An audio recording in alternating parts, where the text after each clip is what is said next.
evening edition of the news. Governments on both sides of the border are once again at odds over passage of the Keystone Pipeline.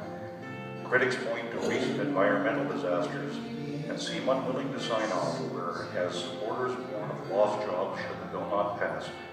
Pipeline stocks had taken a beating. In Calgary, a house fire has claimed the lives of 2 people. Fire crews responded to a 3-hour blaze last night and started by faulty wiring of the tree lines.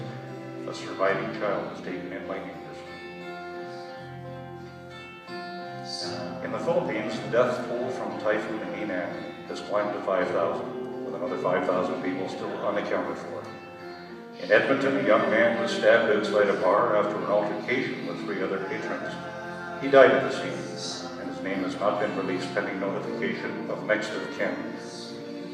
Highway 63 south of Fort McMurray has claimed 2 more lives in a head-on collision earlier this week. In the past 6 years, over 50 people have been killed on what many regard as the most dangerous stretch of road in the country.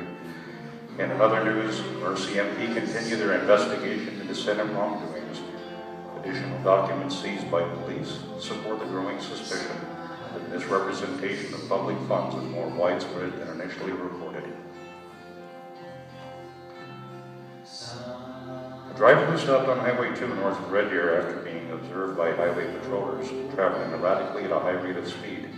Visibly intoxicated, the man was arrested and discovered to be under suspension for 3 previous DUIs, one of which resulted in the death of the pedestrian. The man's identity is protected under the Young Offenders Act.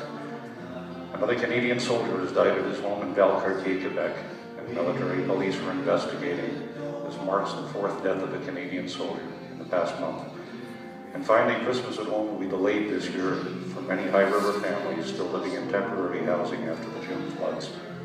Despite words of assurances from government officials, an estimated 1,200 residents are still making do. And that's the 7 o'clock edition of the news. Good night.